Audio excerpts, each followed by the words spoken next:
Hello, this is Benjamin Boyce. I'm working on a long format exploration of my alma mater.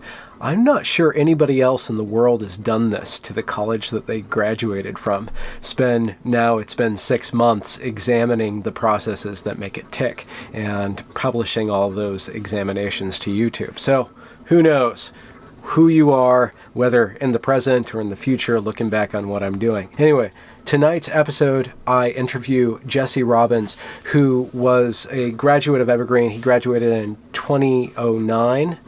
I keep on wanting to say 20 something instead of 2009, but 2009 is the proper way to say it. So he graduated in 2009, and he noticed a significant difference between what he learned at Evergreen and reality at large, or at least reality with regards to the working world. And since that time, he has been closely following Evergreen, and over the past year at least, he has been a vocal proponent, at least to the administration and the board of trustees, trying to point out the problems that are manifesting within the procedures that Evergreen wanted to and is still wanting to implement, especially with regards to whatever they mean by equity and this social justice mission. So this interview, we dialogue, we get into kind of the inside baseball of what's going on at Evergreen and kind of try to tie that in to what's going on in education, higher education specifically,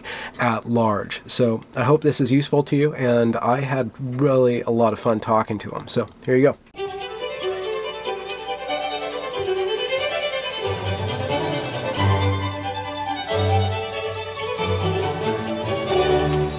I see you're you're representing Evergreen right now. Absolutely. That's proof that you at least went through the gift shop.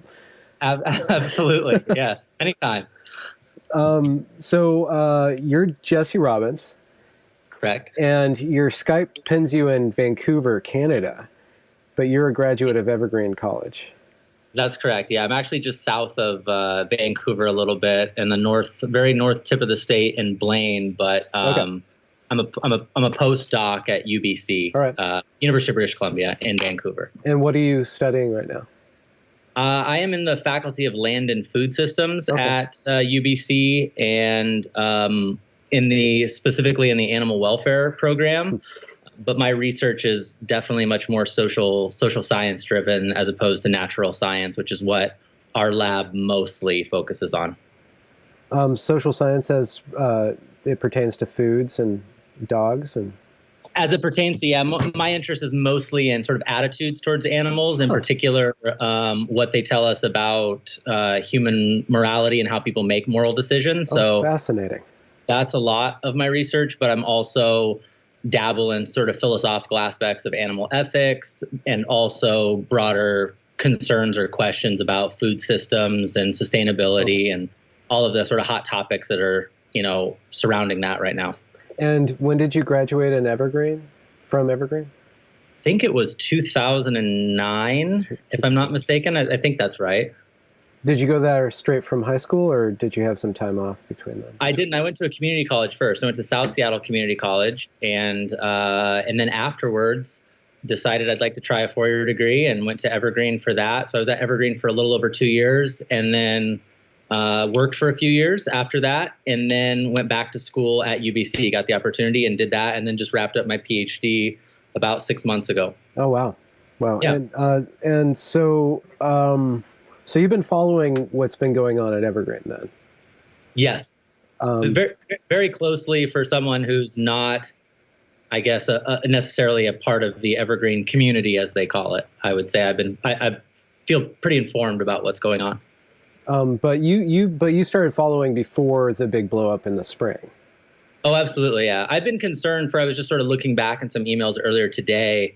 When I was at Evergreen, I was slightly concerned about what I was experiencing at Evergreen in terms of viewpoint diversity, in terms of, I guess, some uncomfortableness with some bias I thought I saw coming from some of the professors there.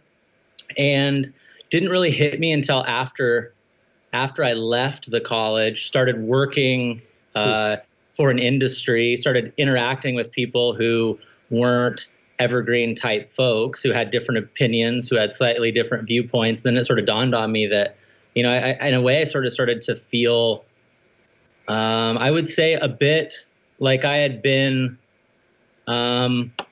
deceived a little bit. That the problems of the world were much more multifaceted and complex, and that's what a college was supposed to be about. And at Evergreen, I didn't, my own personal limited experience and talking to other fellow classmates and colleagues was they did not get that perspective at Evergreen either. They sort of got, here are the predictable talking points, here is the predictable orthodoxy, now just regurgitate it, take it on board.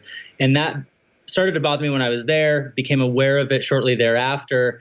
And then, I obviously have friends and colleagues that are still at the school, and in speaking with them in the last 2 to 3 years, it just seemed to sort of ramp up and become sort of increasingly intolerant. It wasn't just a matter of preaching to people. It was a matter of enforcing these views on people, making employment tied to them, making acceptance of faculty and employees based on whether they adhere to some of these certain core principles.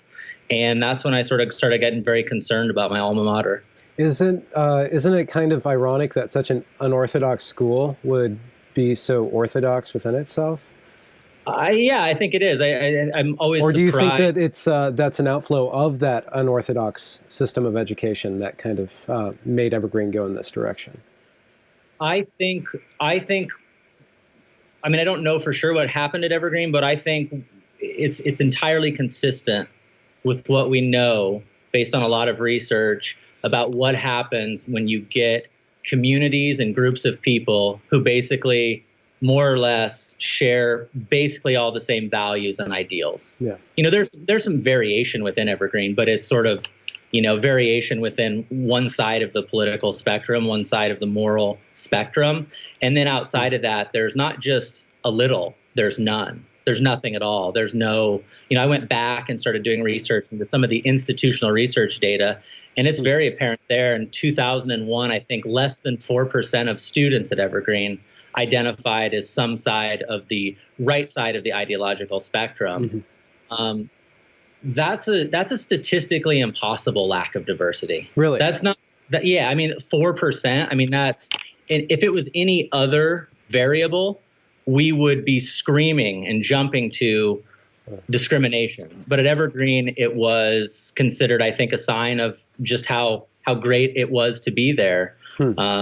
So I do think there is an irony in what you say about the open-mindedness or the purported open-mindedness actually coming out more like a lot closer to being closed-minded about things. And I think that's what we've seen, not just at Evergreen, but at other colleges. I think it takes its sort of double distilled form at Evergreen, though. Why do you think Evergreen caused that double distillation? Well, I think Evergreen's slightly different than some of the other colleges. And this is just a speculation, but I think you see this happening at other schools like Yale and University of Missouri, Berkeley, et cetera. At those schools, though, there are a contingency of people who have research programs, they have scholarly interests that aren't entirely encompassed by political viewpoints about social justice. So at the very least, they have to compartmentalize. In some departments, they don't have to compartmentalize. They can totally separate themselves from their own personal political views and their pedagogy or research. At Evergreen, that line, and I think there was a benefit of it for a while, was dissolved. And you see this, and I think most of the courses, or a lot of the courses that you see at Evergreen, you see, to me, many of the courses are indistinguishable from class and political advocacy. Some of them just say that. Our goal here is to teach you how to be more effective activists for this cause, on this side of it. And I think at other schools, there is some checks and balances at play. And at Evergreen, there are no such checks and balances. And it's gone further than that. Not only is there no checks, but it's actually positively encouraged. I mean, if you look at, for example, the new hires in this year, some of them, based on their bios, it seems to me that most of their credentials come from the fact, not of what they've done or their scholarship, but that they agree to and accede to certain views that are popular at the school. And at Berkeley and Yale, that's certainly plays a factor, but it's not the only factor. Mm-hmm. You know, there's other things you have to do in order to move to sort of progress up the chain and to be considered, you know, for tenure and other things like that. At Evergreen, I think those structures are a lot weaker and sometimes non-existent. It's interesting. I think that at Evergreen, there's no push to be published. So there's no push for the faculty to prove themselves to the greater world at all. So like with Brett and Heather, they hadn't been working on that aspect of their careers. So when they met problems in Evergreen, they were kind of denied the progress that they would have been making had that been kind of on the table. So I wonder if that has some sort of contribution, that no teacher at Evergreen is necessarily pushed to go out and prove themselves to, you know, like their own disciplines and stuff. I'm sure there's trainings and stuff, but that training might be filtered through an ideological lens, what you're supposed to be trained on and stuff like that. I think that's right. I don't want to portray it as that's the only reason, or that's the only problem as far as that goes. I mean, I think that, you know, the idea of not having to be under the pressure to apply for grants all the time and to be evaluated on your publications, I think there's a lot of good in that, a ton of good in that.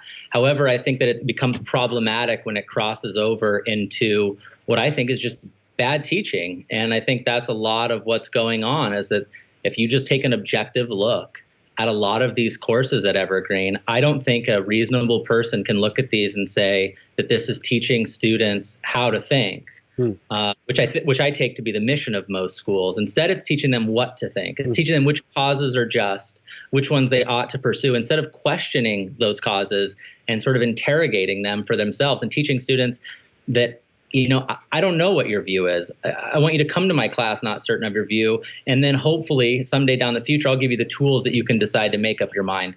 I think the school's openly hostile to that attitude now. Now, did you experience that hostility when you were there, or?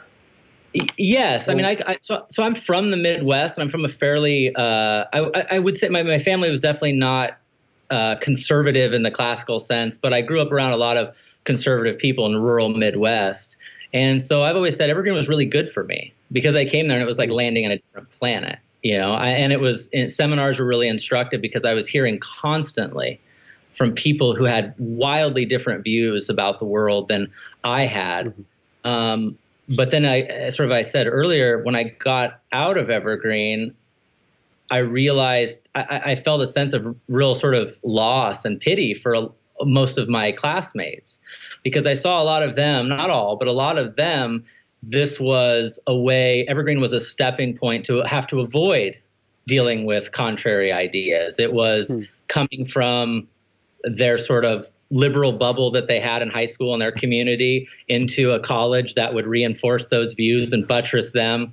And to be frank, I don't think that's how learning happens. I don't think it can be, I don't think it's achieved in groups of people that agree. I think it requires sort of adversarial but productive interactions with people.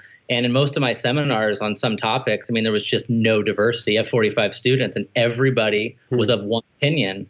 And we just know too much about what that leads to. And it leads to a lot of bad things, I think. Yeah, well, it might stunt the growth of the individuals, but then as an institution, it might inevitably lead to what happened this spring, where these students are actually accusing probably one of the most liberal institutions in America of like heinous racism, like through and through. So it's and reasonable people. I mean, there's not unintelligent people are hearing these claims, and at no point does anybody say, so for example, what sort of evidence do you have of this? It's not even a thought. And I think, I mean, that to me, it shows you sort of how well the termites have dined. Is that, you know, I don't think these people are unintelligent. They're very smart people. But when somebody makes a serious claim about discrimination, for example, you know, I think a community of scholars, or at least those that are trying to impart scholarly values and attitudes on students, should be the first ones to say, well, this is very serious. We should look at the evidence in a serious way. And none of those things are happening and have happened in the whole lead up to the Evergreen. It was all about personal political agendas, ad hominem attacks. I mean, you hear this a lot from professors. Well, I don't like Professor so-and-so, so they sort of had this coming. I mean, really disgraceful behavior for people that are supposedly supposed to be modeling how to teach effectively and how to be a citizen of the world to students. And I think that was a turn for me. It wasn't the fact that everybody shared a viewpoint. It was the fact that when it became apparent to me that questioning that viewpoint was no longer going to be allowed either. And when did that become apparent to you? Well, when somebody like Professor Weinstein, who by all accounts and purposes is firmly within the ideological orthodoxy at Evergreen on a number of issues, diverged in one domain, and that is the sort of higher level value commitment to open inquiry, free discourse, debate, etc., and found out that was no longer widely accepted by people at the school, all the way up to the board of trustees, to the president, to a loud and vocal group of students and faculty at the school. Just wasn't to be tolerated anymore. No questioning will not be allowed on these matters. And that's when, and you see this at other schools too. I mean, these people getting run out are not conservatives. They're less liberal, or they're liberal on all of the issues, but they disagree on one or two key facts, and some of those again are just sort of used to be fundamental. They used to be in the mission of the school, is that we interrogate our beliefs and look for counter evidence, and we encourage debate, and that's regardless of the president's statements, is just not occurring anymore. Yeah, most people became aware of Weinstein and are still know about the controversy with Brett because of day of absence, day of presence. But there was a Equity and Inclusion Council that sparked a bunch of emails between Brett and other key components. And you actually wrote a very strong letter about this equity and inclusion proposal plan, where you went through point by point. I just want to read the last couple paragraphs of it, where you read, or I'm going to read what you wrote. Said, so you went through certain data points in this plan, and you kind of challenged them. And then you wrote, the egregious errors contained in this report, combined with a clear and consistent pattern of selective reporting and biased data interpretation, render the council's recommendations nothing more than an expression of their personal opinions and desires. In summary, the Equity and Inclusion Council report fails to meet even the most basic standards of academic rigor. It does not even approximate an objective attempt to understand the very serious issue of student achievement gaps, and it most certainly does not represent an appropriate basis for campus-wide policy. And you sent that to President Bridges in February, end of February. Did you ever receive a reply to that? No, not at all. And I had followed up several times and spoke with his personal assistant, who had, informed me that the president had received the letter and was going to be getting back in touch with me, and made it clear to her at the time that, the reason I spent so much time looking into this and reaching out was because I was legitimately concerned about the school and where this was going. Everybody that I've talked to that read that report, which is sadly not very many people at Evergreen, but those that I did talk to, were at a complete loss for understanding, really the problems of the problem. I mean, they just really didn't. They just sort of read the first sentence and said, "This is compatible with my moral views of the world, so therefore it must be true." And that scared me. And then especially the people that did have questions were telling me, well, I'm not going to say anything about it because I don't want to be called a bigot. And they were really right about that, because we now know that that's exactly what happens at Evergreen, is you will be lambasted, and attempts to discredit your character will follow. So yeah, my response to this was a careful reading of the report. And I was absolutely and thoroughly appalled by the fact that this report came from a bunch of scholars at a college. I mean, never mind the spelling errors and the sort of incomprehensible sentences that occurred in this report. And to see it was signed by 35 faculty members and a number of students, it literally, it was unbelievable. I thought it was a joke. I showed it to a friend, and they asked me, they thought it was a sort of a first-year student, a really bad freshman's paper, on research project. And I said, no, this was approved by the president of the school and in a full-throated public endorsement of this report.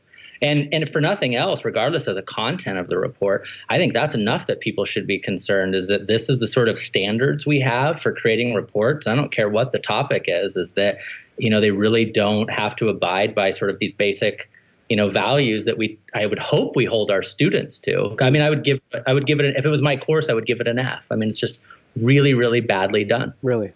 Yeah. And I wanted to express that to the president, and that's all I did. But I never ever heard, and the board of trustees, and they all received it multiple times, but I've never ever heard a reply. And I should say too, the other thing, I made it clear in my communiques with them that I'm seeking a reply in terms of, tell me what I've missed here. I'm not the authority on these things. I'm just an ex-student. So if I've misrepresented the report, please let me know and we can make it better, or hopefully that'll help make it better.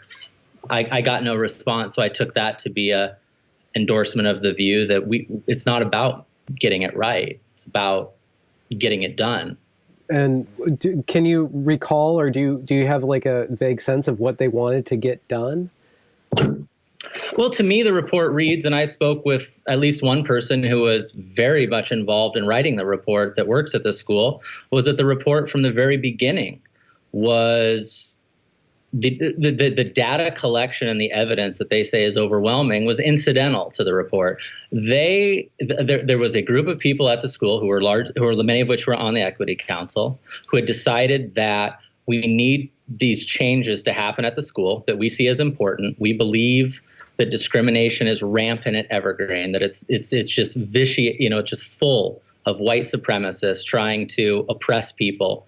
But we don't have any data, and that tends to get things done, as if you can come up with a report that says, the evidence supports this. Mm-hmm. So they basically wrote this report, and then at the end of it, they pulled out a few chunks of information that they thought would support that claim. They included them and said, therefore, we conclude that, guess what? What we thought all along happens to be true. And that's just a really, I think, terrible way to approach any problem. But that's, to me, clearly what happened. And that was basically verified by someone who's very intimate with the data at Evergreen, who worked on this report. They said, yeah, it was a political process from start to finish of people just saying, we need this report to say this. Now, where do we get information that will buttress that view? Mm-hmm. And that's just not the way I was sort of taught to approach problems in life. There's a difference between what's true and what's right. And when people conflate the two is when we get into a lot of trouble. And we all want to do it. Make ourselves right, regardless of the truth? Well, we all want to. We all have these biases that we try to make our beliefs about the world conform to what we hope is the case. It happens all the time. But I think a little bit what the research is showing is that, there are ways that we can control these biases. And one of those ways is if we get in sort of heterogeneous groups of people that are likely to challenge assumptions that I might not see, because we know that I'm not capable of seeing them. Well, if you look at the Equity Council, I mean, I don't know all the people on it entirely, but I mean, I would venture a guess that almost everybody there basically agrees with the general thrust of the report's conclusions, and not more importantly, the sentiments that, underlie it. And when you have a group like that, this is precisely the type of report that you would expect to see. It's one that's completely indefensible to anybody that's outside of that circle. And we know, too, that there were, at least I've heard, and I confirm this, but I won't say the name, is there were at least one person who was on the council who left the council or was asked to leave because it was receiving hostility for questioning some of these things. And I don't think this individual disagreed with the people on the council in terms of what they were seeking to do. This person just had some views about intellectual rigor and scholarly rigor that were not welcome at all. So they had to step down. Well, what happens to, or can you venture speculatively, what happens to an academic institution that goes down this path? Well, yeah, it turns into Evergreen. It turns into, it replaces the pursuit of truth, which is what college should be, with the assumption that we have the truth. We know what it is. And now it's a matter of teaching students how to go out into the world and achieve this truth. I mean, you see this, and I mean, a number of the videos you've done, and I think I've done a really great job of showing this, of that, you know, that there's no difference for a lot of people at Evergreen between those two claims, that we shouldn't be debating social justice, which was my position, is that Evergreen should be debated. No, what we do is we put it in the mission of our college, which is what Evergreen has done. They made it part of their mission, a highly, highly questionable and debatable concept that should be interrogated by students of all different views. Instead, we put it in the mission. And when you do that, what it says to people, you make it part of your hiring criteria. Mm-hmm. You make it so that every hiring committee at Evergreen has to assess the member on whether they hold certain values. And these values aren't general fundamental principles that most people share, like, you know, facts ought to be, or claims ought to be backed up with evidence, that you ought to respect somebody's opinion. These sort of things are not important. What's important is that they believe in social justice, and in particular, our conception of social justice. And if they don't, they may not fit here. Mm-hmm. So that's what, I mean, this is what happens when you get these groups like this, is you get people who are openly hostile to people who don't share their views, and they begin instituting what I think are structural attempts to exclude those people from that venue, so that they, not only is it not welcome for them, there's nobody that's going to ever apply to Evergreen that, you know, has views that differ, because they've seen what happened to Brett Weinstein, for example. I mean, why on earth would you want to be there? And then on top of that, we'll make it thorough. And that will require all of our hiring committees to, you know, tick a box to see whether this person is a good fit for Evergreen. And what does a good fit mean? Well, we know what a good fit means. We mean, a good fit means, do they fall in line with the orthodoxy? And we'll make that the case. And then those that are already within the system, we'll put so much pressure on them through the ever-expanding administrative creep that they will constantly be scared for their life of ever explicitly saying they have questions about this stuff, because they'll be facing a lawsuit or a claim by some student that there's some sort of bigoted individual who makes them feel unsafe. And this, to me, is all very, very bad news if our purpose of education is to actually educate students. It's very good news, however, if you think the goal of higher education, public higher education in the case of Evergreen, is to mobilize students to resist the, hold on, my lights went out. I got to move more. It's very good news if the plan is to mobilize students to resist the Dakota pipeline. I mean, yeah, if that's your goal, if that's what you think higher education is, then it's a great way to do things. But I think a lot of people agree with me, and I think that that's not what education is primarily about. Well, even if the goal is to produce people who resist something like the Dakota Access Pipeline, because the hiring process, because of probably all the evaluations that the students go through, it's all skewed away from competency towards orthodoxy, or graded on orthodoxies. So they're all going to be able to think just as well as that equity and inclusion plan. They'll be indefensible when they get out into the real world, when anybody actually challenges them. They'll fold instantly. Absolutely. That was sort of part of my eye-opening when I left. So when I left, I worked in policy, agricultural policy in Washington State. I spent a lot of time in Olympia, spent a little bit of time in D.C., and I was surrounded, because the agricultural community is largely conservative, with people who had very, very different views than what I had been taught in my agriculture courses at Evergreen. And I realized that the reason they hired me is because they were, I think, wise enough to realize that I had insights into a particular mindset that they weren't familiar with, but they were wise enough to see that this person can help us. We can understand what the other side thinks about these things. So it was by the grace and forethought of the enemies that wanting to understand. Absolutely. Absolutely. Yeah. And I just wish that I guess I had hoped that a college full of people that had gone to school for 20 years would be able to also see the obvious wisdom of that you don't surround yourself with people that agree with you if your goal is to uncover truths about the world, or at least to approximate them. And that's just not the case, I'm afraid, anymore. And unfortunately, I think the sad part is there doesn't seem to, when I say these things to people at Evergreen, I get either no response or you're some sort of, crypto Hitlerite or something bizarre like that. I mean, which to me, they don't bother me at all. Yeah. But I see how they bother an untenured faculty member or a freshman who's coming from a rural farm in Wisconsin to study with a professor who they look up to. And on the first day of class, they read the syllabus, which informs them that they perhaps, or at least their family members, don't just have different views about gun control, abortion, climate change. They're told that they're bad people. And I think that for a group of people who claim to be concerned about harming others and making people feel good is deeply ironic. Yeah, the language that they use, inclusion, diversity, at least they changed equality to equity, so they have a little bit of wiggle room with that. But it ends up in practice meaning the opposite, it seems like to me. That's absolutely. I mean, if the racism charge is going to stand at Evergreen, if that word's going to mean something, and I think it should, I want to preserve that term for so it has the potency that it requires and should have. It seems to me that it's all the other way around. I mean, you've done a great job in your videos. I mean, if you want to see people who insist on viewing people through the lens of immutable characteristics that people just happen to have been born into, you can see that with Richard Spencer, but you can also see it with a bunch of faculty at Evergreen. I mean, they both really believe that we ought to live a society based on our race, based on our gender. These are the things that really animate their views of the world.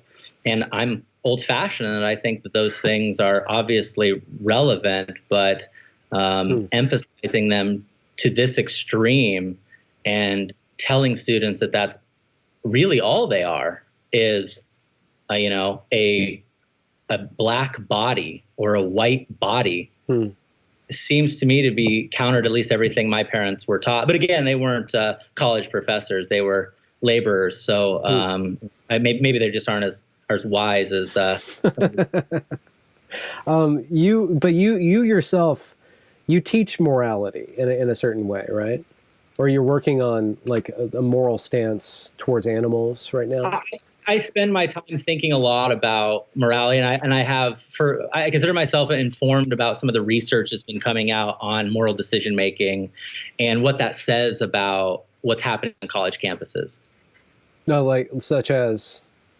Well, I mean, just the whole. I mean, there's a whole literature on these what they call cognitive biases is a sort of broad term, but which includes a number of specific phenomena like biased assimilation and other more colloquial terms like groupthink that basically show this thing that we've sort of been talking about, that human reasoning did not evolve to find truth. It would be bizarre if it did. It evolved, and I think some people make this argument, it evolved to persuade other primates like ourselves that what I think is right. And that is not bad in and of itself, but if your goal is to try to find out things about the world, you're going to need to surround yourself with people who can question your assumptions, because there's a lot of research, the same research I'm referring to, that shows that no matter how well you hear about this research, no matter how much you know and how advanced you are in school, you still can't control for this bias. Our desire that the world be a certain way really colors how we integrate facts and information from the world. And, it's a rare person who reads the Huffington Post and the National Review.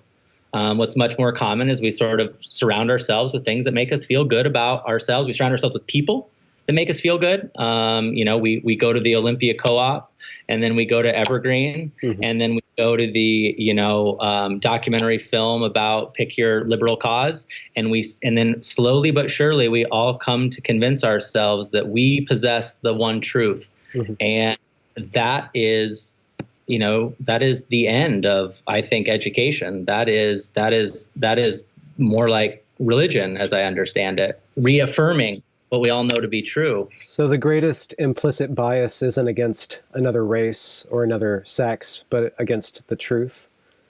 Well, I think the implicit bias is, again, I mean, there's actually been a little bit of work on this. I mean, because I know implicit bias is all the rage. There's such thing as political implicit bias too, and there's at least one study that shows that it's much more prevalent than some of the racial and gender biases that people talk about. That, if you really want to see people depart from another person, tell them that they voted for Donald Trump, and you can just watch them turn blue. And again, that's not, I think, a good thing if you want to try to learn something about the world. But as a amateur or as a philosopher of morals, or as somebody who's interested in the philosophy of morals, is there not a tension, always going to be a tension between the ought and the is, or the truth and belief? And can we ever give up holy belief? Can we ever debark towards the land of utter truth? Is that possible for us?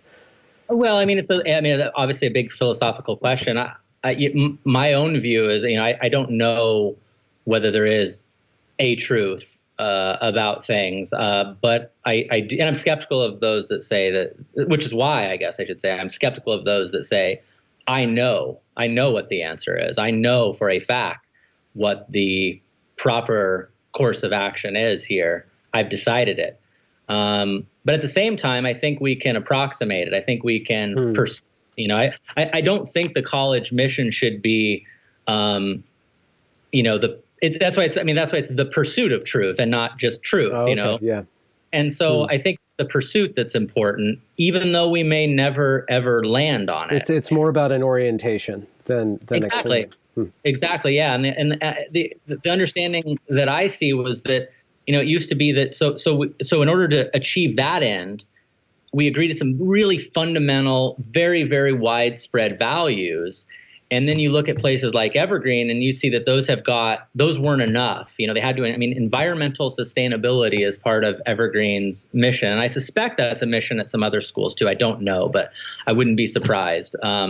Social justice, as far as I know, is unique to Evergreen. There might be some other schools, but I don't know if they put it specifically in their sort of guiding documents, but they may. And this to me seems like a shift away from, sort of what I would call sort of core standard intellectual values and into the domain of, these are partisan values. I mean, as I view them, they won't say that, at Evergreen, they would say, of course, social justice can mean different things to different people. But I think you and I know enough about Evergreen to know that there is a very particular view, I think, of what that means. I think it's just sort of a catch-all concept for agrees with us on, uses words like decentering and narrative and colonialization or decolonization. Yeah. And systemic. And every time you get confused, you just say it's systemic. So I don't have to point to any particular cases. It's just, trust me, it's there. Only I can see it, and you just have to accept it. That's what they mean by these things. And that to me seems very dangerous. That to me, again, seems like I get it if you're a political advocacy organization. That's what they are. I worked for a trade association. My job was to represent the self-interests of a particular group. That's not consistent with finding the truth. You don't read papers and write reports when you work for that kind of organization that survey the landscape of opinion. You pick the ones that support your view, and the only time you mention the other ones is when you can put them down or misrepresent them. I'd hope that college would be different than that, but at Evergreen you see that it's really functioning very similar to a sort of left-wing political advocacy organization. It's not interested in even considering other viewpoints. It's only interested in furthering their own. And that, I think, is, again, if I was a parent or a taxpayer, which I am, I find that very troubling. Why? Why is this so dangerous? Well, because I think it retards our pursuit of the truth. It creates students, again, that aren't taught how to think, but what to think. And I think it's a huge liability. I mean, I have a couple friends that are in law school, and they've mentioned this before too, is that, there's so many, because, that field, like all of academia, is very much politically homogeneous, is that a lot of these students, when they get out and they have to argue in front of a judge who might be a Republican or a conservative appointee, they literally are flummoxed because they've never heard of these views before. They've never, they have been taught for the last 8 years that anytime somebody expresses a view that's not, you didn't hear at law school or at Evergreen, that you can just dismiss them as a bigot. Yeah. Well, now you're in a courtroom, and that doesn't fly. You can't just slap the racist label on the judge. You just smear them, and then you walk away, and my work's done. I don't have to engage in their arguments. I can, it's enough to just call them a bigot. And the real world isn't like that. It's not just the courtroom. And that's sort of, like I said, about the, eye-awakening approach I had, is I didn't realize how unequipped I was to deal with these points of view that I had just sort of read should be dismissed offhand. The new part is that there wasn't the character component of it, or the personal component of it.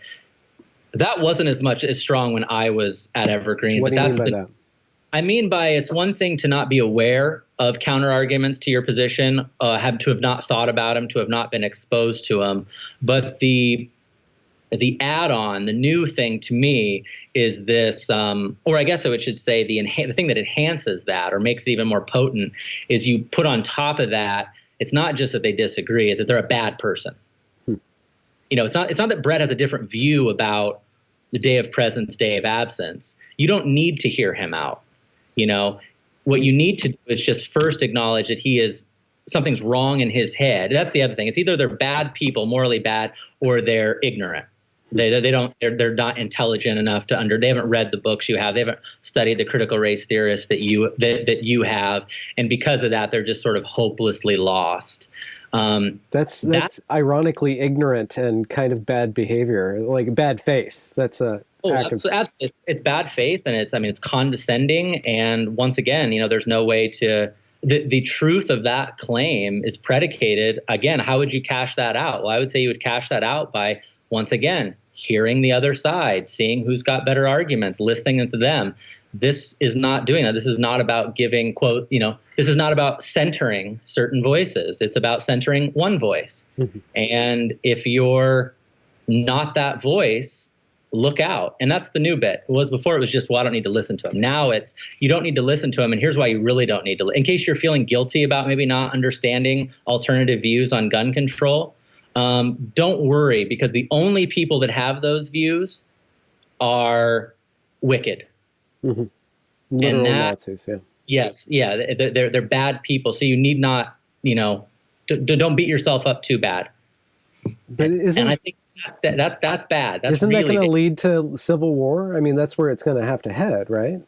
Well, I mean, if anybody's seen some of these, recent Pew studies and stuff, the divergence between, the left and right, ideological, positions is getting more and more bifurcated. There used to be people, that's where I grew up. I said my family was not, I don't think, particularly liberal or conservative, but I remember, family member, we would, they would sit around and argue, and they would have different views on, public entitlements and Social Security and tax policy. But nobody at any point in the dinner looked at the other person and said, well, you're just saying that because you're a bigot, or you're an evil person. Certainly there were bigoted people. There always will be and are. But this jumping to the character attacks seems to me to be a convenient way of not having to actually face up to challenges to your view. Well, it is itself an act of bigotry to do that. Yeah. The original definition of bigot before Trump got elected was anybody who's unwilling to look at any other viewpoint than their own. Yeah. Now it's just an epithet, but that's the meaning of it. So whenever I hear somebody calling another person a bigot, it just nowadays it appears an act of bigotry. It's just a way to slam and shut down that any sort of discourse, any sort of challenge to you.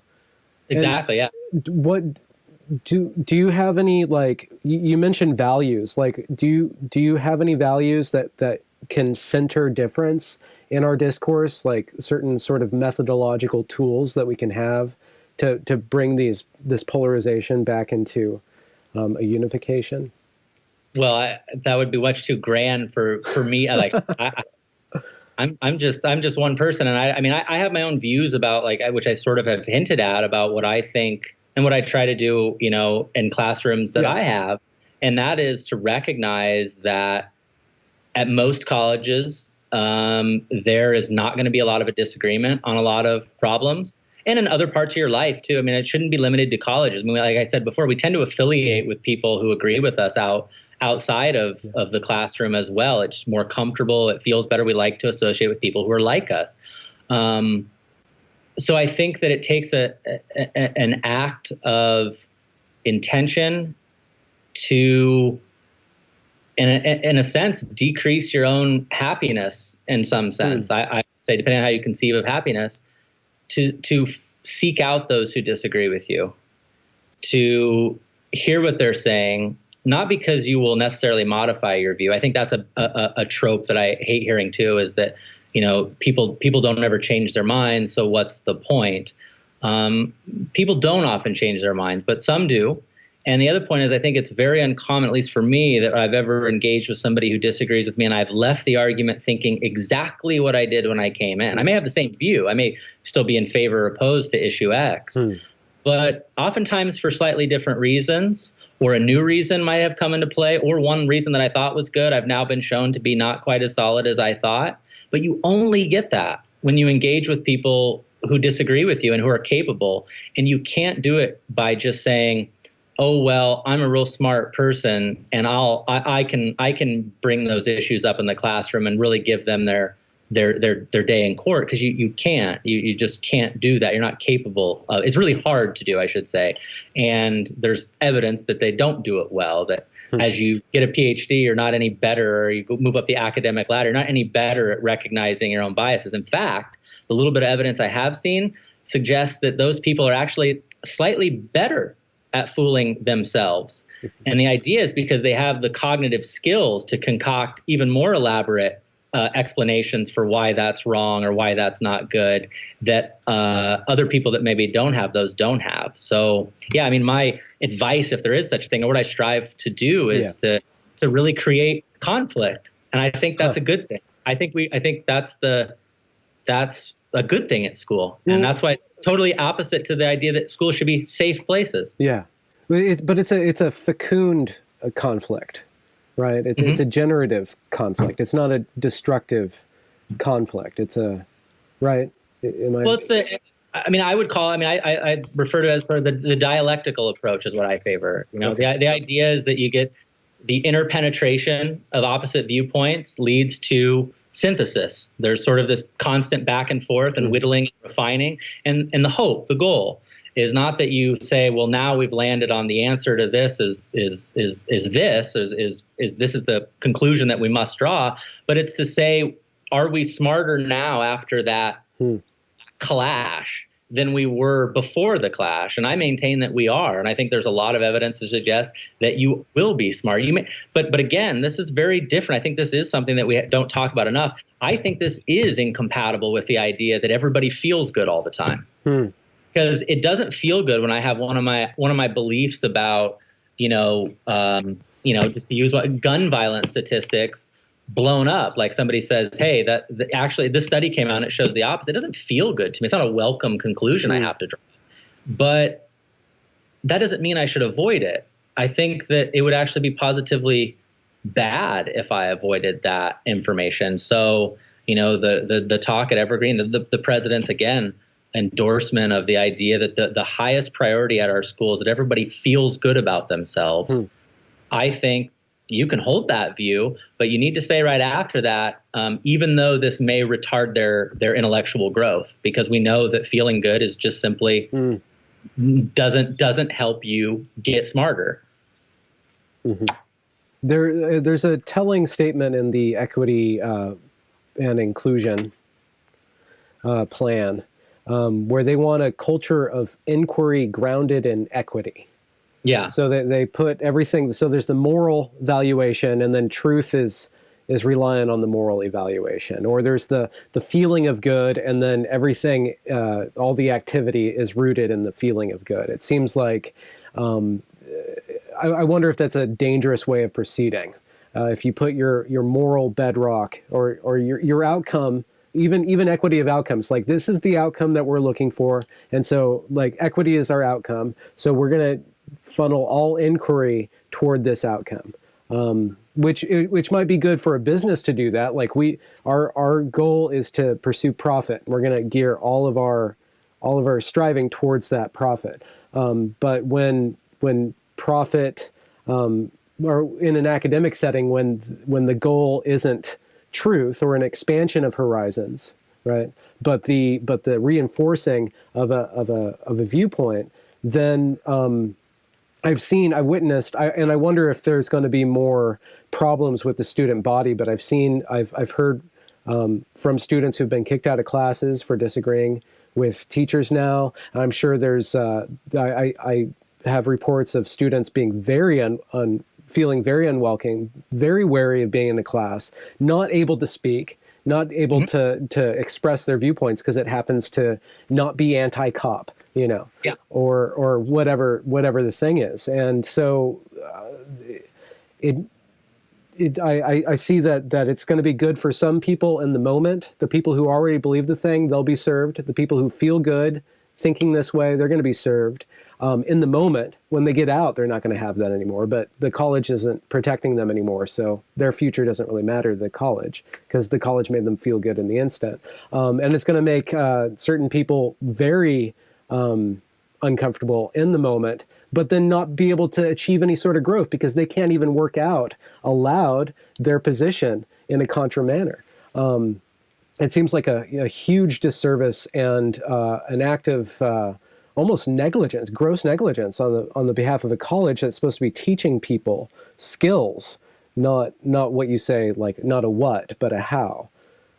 I think that's absolutely right. And in my more congenial moments, I would agree with, what the social psychologist John Haidt says about this, is that even if you disagree with me and your goal, really, you do think that the whole point of education is so that I can go out and more effectively advocate for climate justice or my policy to ban assault rifles. Even if you think that is the goal of an education, you're still going to be better served in achieving that goal if during your training, which is what college is supposed to be, you're basically put through an obstacle course, a minefield of differing ideas about these matters, so that when you go out into the real world and have to negotiate the actual climate we live in, where half of the country disagrees with you, you'll actually know what they're talking about. Even though you think it's potentially ridiculous or whatever, you'll know. It does them no service whatsoever to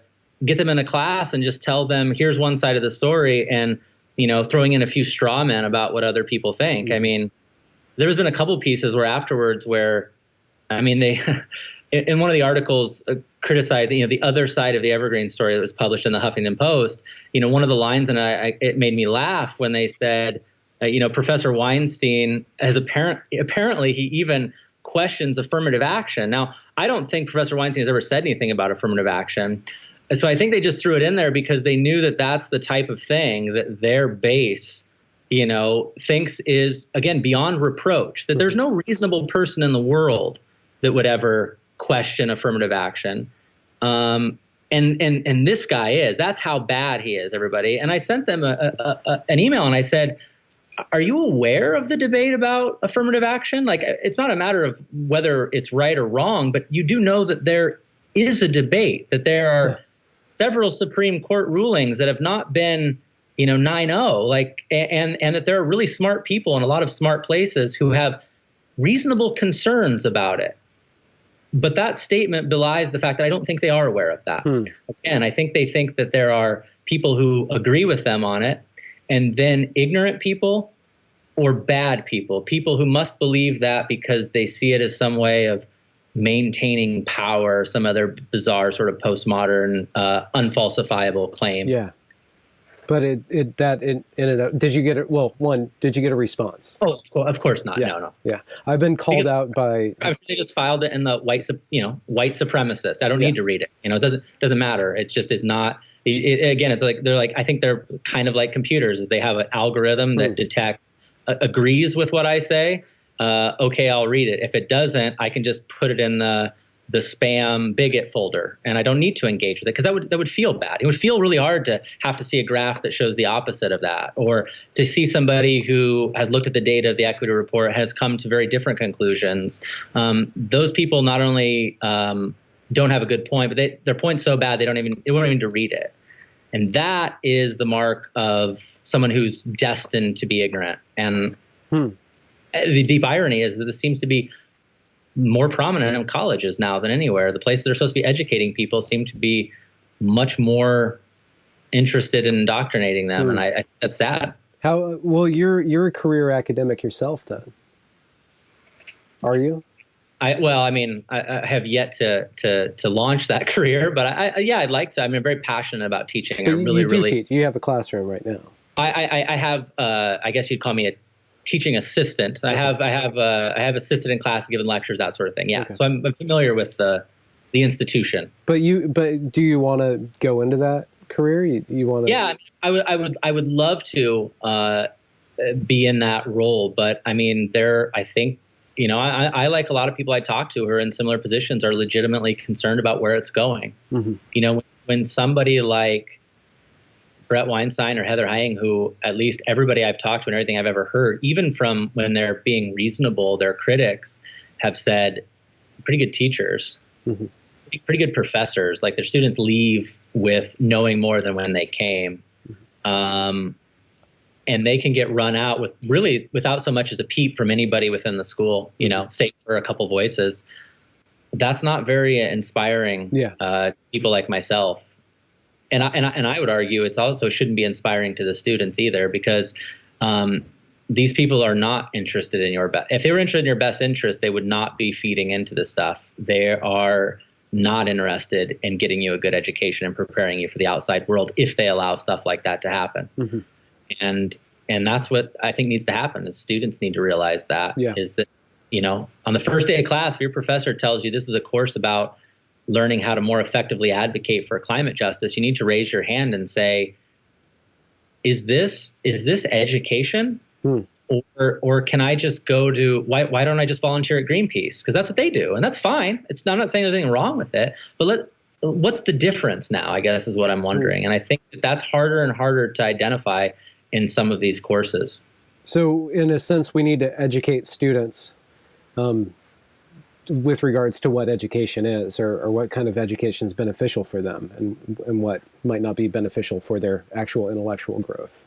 Or instead of giving them a course on an introductory course on, power and privilege, which maybe they can decide to take on their own, maybe a step back would be to give them a course on exploring different ideas and philosophies about what the purpose of an education is. We seem to be having a sort of a first principles debate about that now. Again, maybe we could do them that service and say, we don't want to presume we know the answer to that. So why don't we have a discussion about that?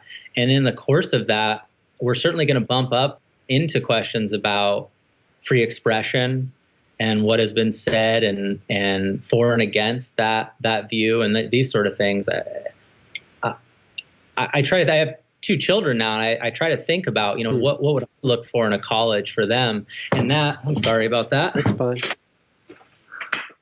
I don't think there's a way I can modify it. That's fine. No, I was saying, so I have 2 children. I try to think what I would look for in a college, and those are the type of things that I think are more important. Is the content is important, but it's really these sort of fundamental values. that are nonpartisan. I maintain. I don't think or even they are proto-partisan or pre-partisan. absolutely. Yeah, absolutely. I think they're just things that, regardless of whether you're, a social justice person or some sort of staunch conservative, these are things that we can agree on. Unfortunately, I just think there are a lot of people now, or not a lot.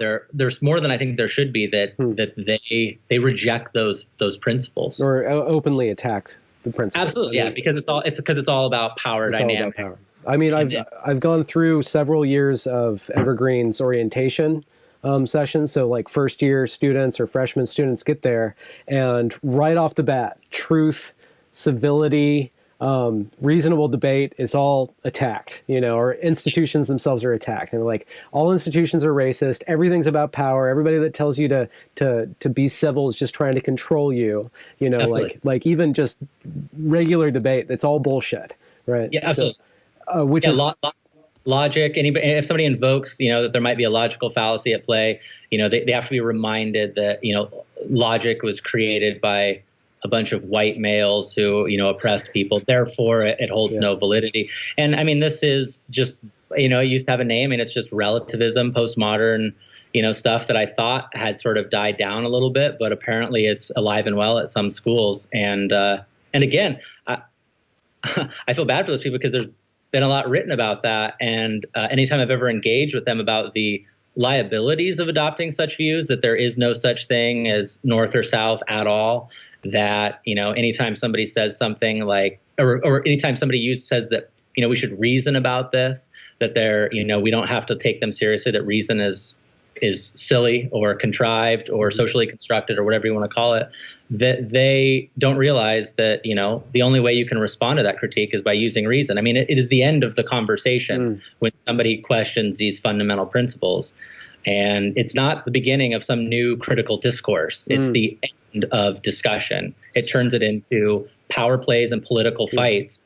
And that's it. So in a way, perhaps Evergreen is doing their students a service by opening up, by saying, this is all about power. We're not going to teach you reason. We're not going to teach you logic.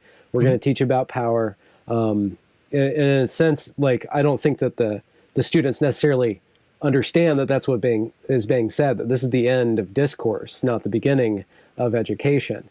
But in an ironic way, maybe they are being upfront by so teaching, by so orienting the students. They might be, but I just when I read the president's communiques to the legislature and his testimony, he doesn't seem to trade in that with them, which is the problem I have. So I have no problem with the we are postmodern you, but I question how much they really, really believe that, because if they did, they certainly don't say that when they're faced with the people that pay their salaries, that it's all that we need to have, Chinese math and female math and, transgender math and all this stuff.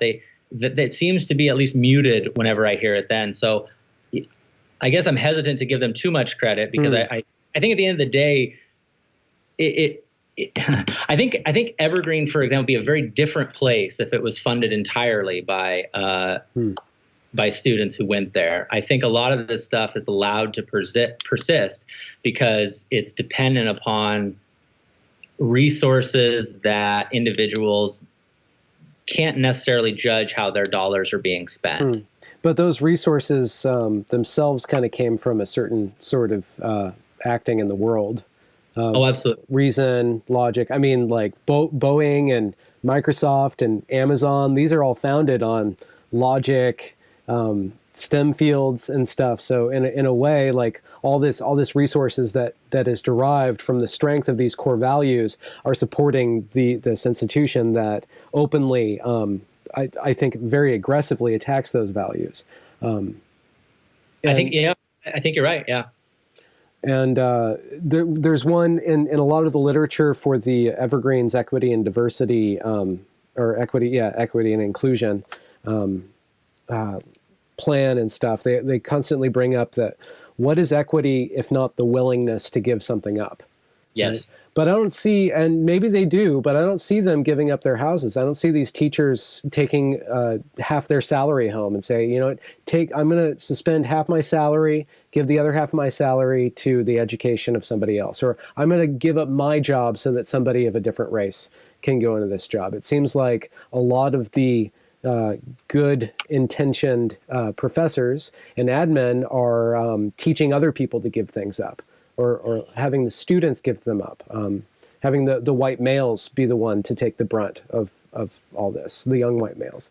Yeah, I think that's right. But I think it also, part of that problem comes back to the initial bit of it, which is, these slogans that are everywhere, like you mentioned, about, equity means nothing if it doesn't mean giving something up, and a whole other slew of concepts and phrases that, I think a lot of the difficulty emanates with the fact that these are just not clear at all what they mean, and therefore they can be used in a way that makes it impossible to refute. They're sort of just ever changing, and equity is sort of whatever I say it is. The only thing they seem to have in common is that they're what they say is that if you question what I'm saying, however I'm using equity in this sense, is that you lose. Mm-hmm.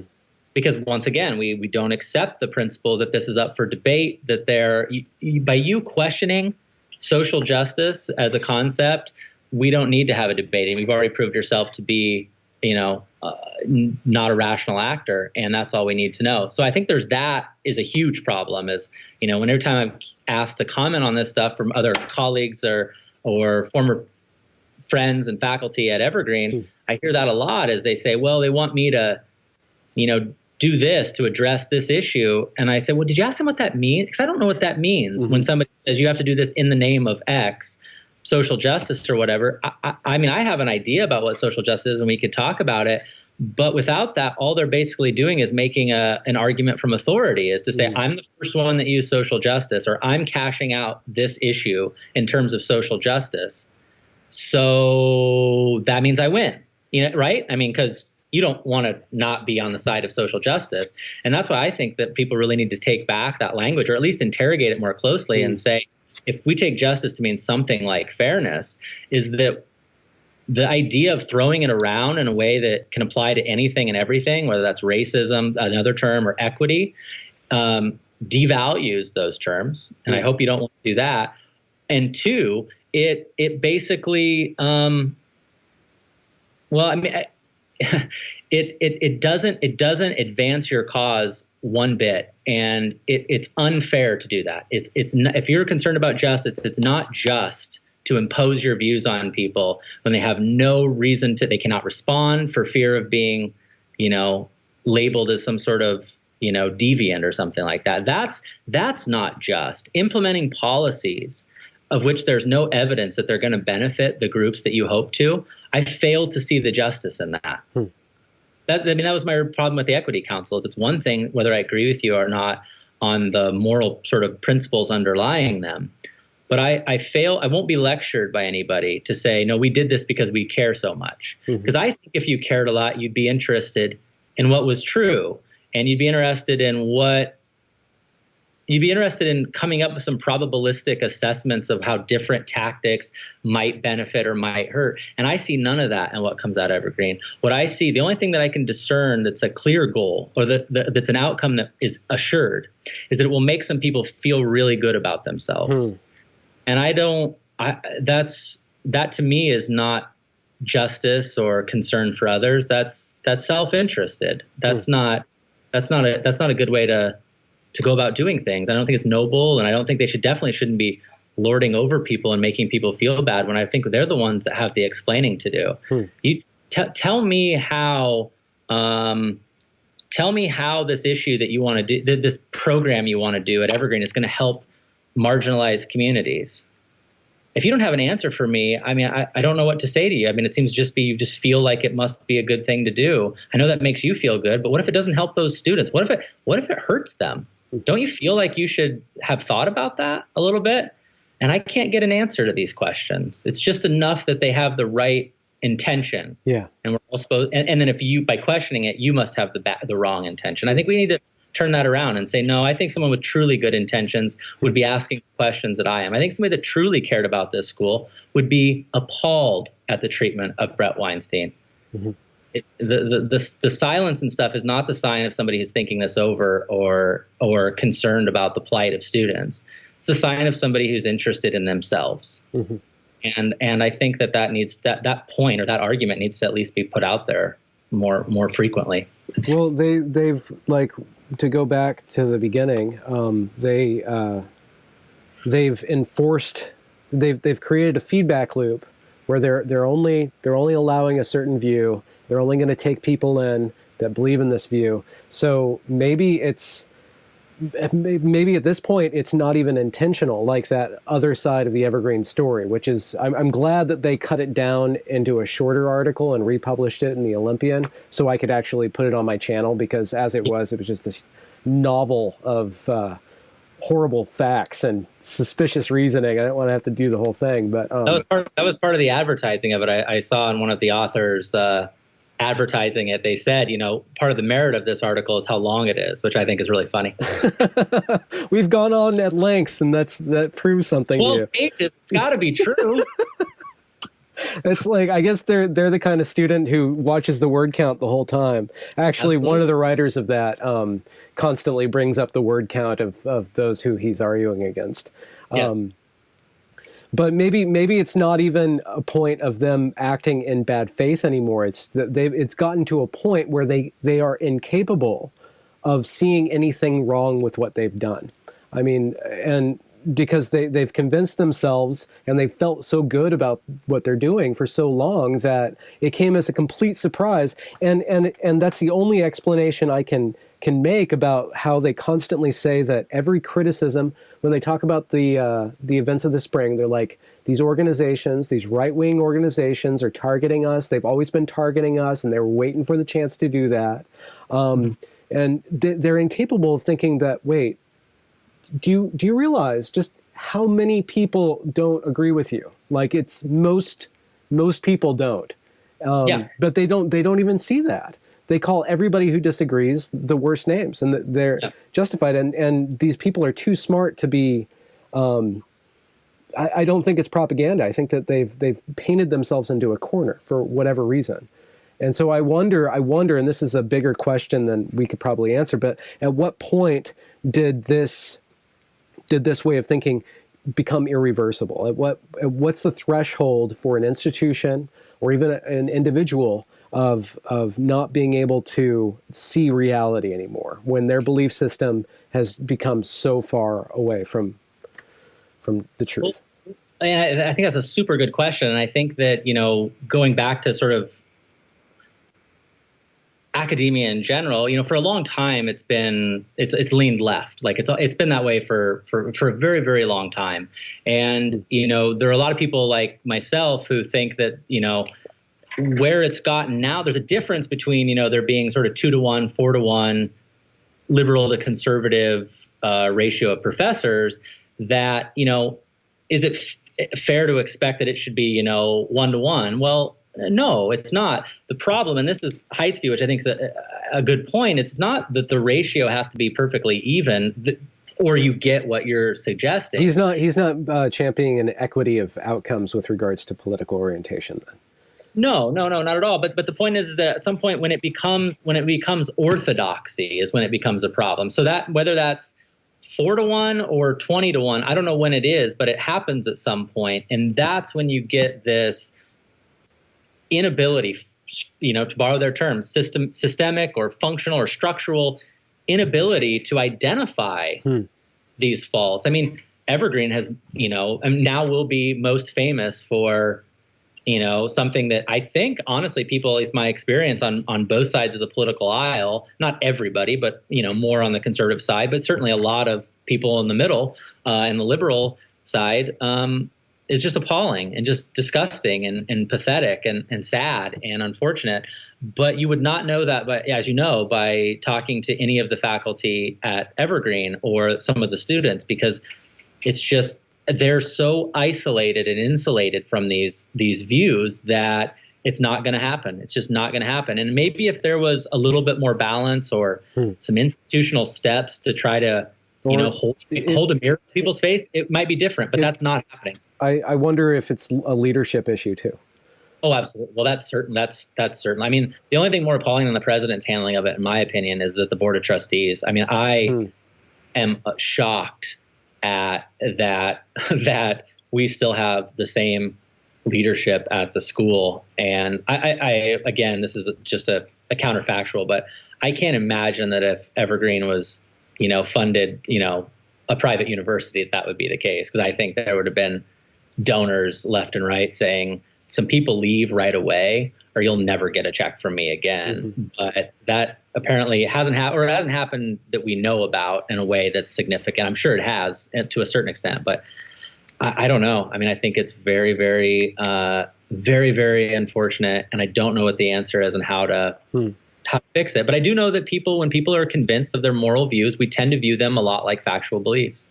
So I don't think it's reasonable to expect somebody who believes something very, very strongly to have an awareness of the fact that people disagree with them. I think we sort of tend to view it as a sort of a physical characteristic of the world that, this is just you're either for the expansion of the state or you're deluded. That's kind of the way we often think.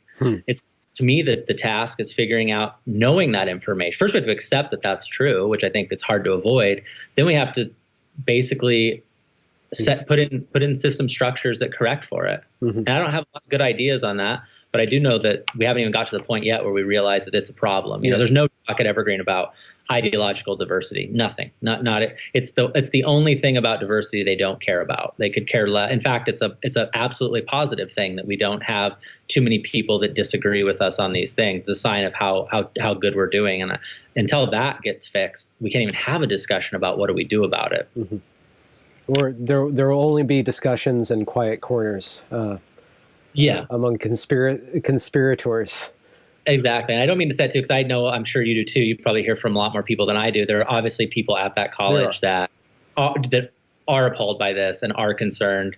And I think there are even more students, but I think there's a couple things pulling against them speaking freely, which is obviously the threat of being publicly labeled the worst thing that you can be labeled in society. That's self-censorship is one of them. And now I think an increasingly legitimate threat of disruption or, sabotaging people's classes. I mean, there are a lot of people that might agree with these things, but don't want to say anything because they're like, I have this view and I'm willing to take the consequences. But what if they come and harass my class or blow air horns during my class? It's not just about me anymore. It affects these 35 students in here.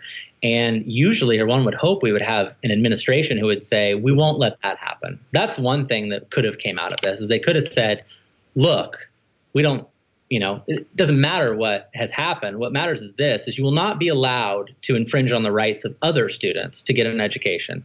And we will enforce that. We won't send you a warning letter. We will ask you to stop, and then we will arrest you. And I don't care if you're advocating for,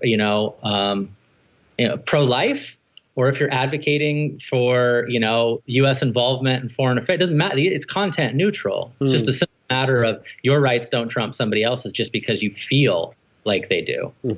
But that didn't even come. It wasn't even suggested, as far as I know, by anybody at the university. George has written some emails about free speech. And how we accept free speech. But then there's many more. There are many more emails about this is what we believe here, and I hope everybody agrees fully with what we believe.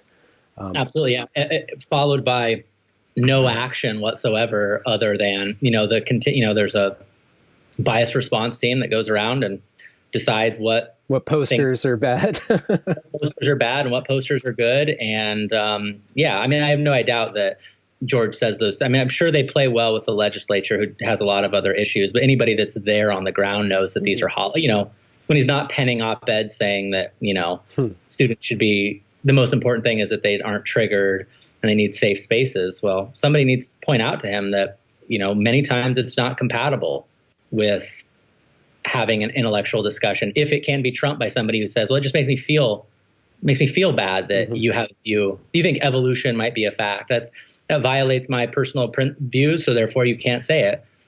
Now it's migrated into everything that you can't question. There's some sacred cows that you just cannot question at Evergreen, and you can't count on the administration backing that up. I think the really interesting thing about Evergreen that's slightly different is some of these other schools, you see pushback on these things. You see people say, well, you say I can't say this, well, I'm going to do it. It might be a small group of, and tends to be conservative students saying, well, I'm going to do it just because the principle matters to me. At Evergreen, there's just not a lot of that. And I think it's because it's just so homogeneous. It's just there's just not that core there, or they're not organized enough, or lots of reasons, but you don't see that. The people that should have been the most angry about all this was the students, and they were largely, except for a few exceptions, somewhat silent. And I'm not criticizing them for it. I'm just saying there's something different about that, and like what's happening at Reed, where you see some students speaking up and saying, this is ridiculous. Yeah. I didn't see a whole lot of that. Well, the difference between Reed and Evergreen is that Reed has at least stood against, to a certain extent, the protesters and drawn lines very firmly, whereas George has only retroactively drawn lines and retroactively sanctioned 80 students, which turns out that the most visibly violent students in the whole thing, they were celebrated. They were given chances to speak and give orientation and rewrite the conduct code over the summer. So it's there's a difference whereas at Evergreen, the institution has stood by the protesters officially. So if you're a student there, like, what are you supposed to do? It's like, oh shit, there is no authority. The authority's on the side of this. Even if I disagree, I have no recourse.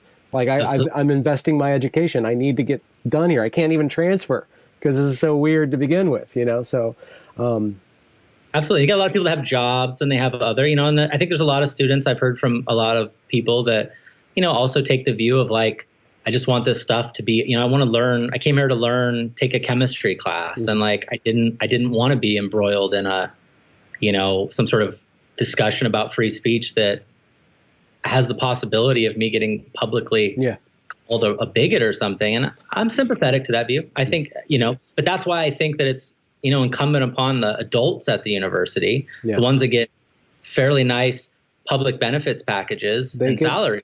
Yeah, I've seen some of the salaries. It's not bad. It's not shabby what they're making. Yeah, exactly. That's why I think, why people say, why would they deal with this? Well, I know why I deal with it. It's being a college professor is not a bad gig, regardless of what they might say. So there's a lot of that going on too. Is I don't want to bite the hand that feeds me, and that was, I think, one of the things that unfortunately, played against Brett was there was just a lot of people too that were just self-interest. I like my job here. I think it's terrible what they did, but I'm not going to rock the boat because I want to collect my state pension in a few years. So I'm just going to, bite my lip. But I think and believe that it's crossed the point of where I think we can bite our lips anymore. I think this is a cultural problem, but it's one that doesn't seem to be getting any. It seems to be getting only worse at colleges and not better. And so I think it's incumbent upon us to stand up and say, hey, this is not good for people. Mm-hmm. Yeah, there should be a higher expectation for those people in power to use their terminology. Like, if racism is only racism when you have power and privilege, then when you do have power and privilege, such as a professor standing up and speaking to students, you need to be doubly aware of your biases. You need to be doubly aware of the effect that you have in your community, because the people that you're doing are going to go out there and replicate what you say over and over and over again. So there should be an even higher scrutiny for professors, ideologically perhaps, or to adhere to certain values that we can say do have a perpetuate good results or perpetuate good outcomes, which would be not orthodoxy, but flexibility, intellectual flexibility. Absolutely. and ability to receive criticism, which is something that my detractors in the Evergreen faculty are unable to do. Well, yeah, no, I think it's absolutely true. I think it also another example of it is like, I think the work you've been doing, and I watch your videos. I think it's clear to me that there's not a lot of people I've met that I think care more about Evergreen. I mean, I really believe that. And I also said the same thing about Brett Weinstein, is that I'm much more critical of Evergreen. And I would say maybe have a negative view in a lot of sense. I also share the view that I think there's, tremendous capacity there and a wonderful idea at the heart of it, as long as it doesn't get corrupted. But I mean, I think, people like you and Brett as well, I mean, as far as I can tell, very supportive of the school. So I'm always flummoxed when I hear, this, that your agitator label, or, just hate everything we do. And I'm like, I don't know. I think that's more should be reserved for the people that silently allow this stuff to happen when know that it's a problem, when they know they're the ones that when you get them to the side say, yeah, I really feel like I can't say anything at school because I'm terrified that my professor is going to flunk me or kick me out of class or put me on some secret Facebook page where they're trying to doing their detective work to identify white supremacists. I think they're the ones that deserve that label, and not people like you who are actually, you're doing in video more of discussion than I think happens in some of these seminars. So you should be proud of it. Yeah, well, it's been quite a journey, and like even to this day, there's still new things I'm finding out about what's going on inside. New lawsuits are on the horizon, and weirdness abounds in there. So I'm gonna say official goodbye, and then we can stop recording. And then we can do an actual goodbye. So thanks, Jesse, for being willing to put your face out there and your thoughts actually to help untangle, especially the statistical anomaly of that equity and inclusion report. Absolutely. Well, thank you, Benjamin. And if you ever come across somebody from the school or otherwise that wants to talk about these things, I am more than happy to have those discussions. So, do you have a presence, a way for people to get in contact with you, a Facebook page? I'm sure that if they probably contact you through something, okay. I'm not savvy with all the tech stuff, so I don't have Facebook and social media. But again, I hope that it's. I mean all this stuff in a constructive way, so I'm happy to be told where I've erred. Okay, excellent. All right. Oh, well, yeah, that's the end of that.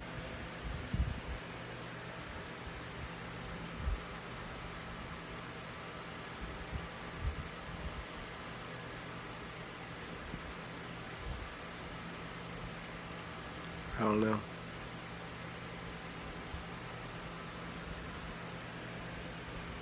This is just something that happens.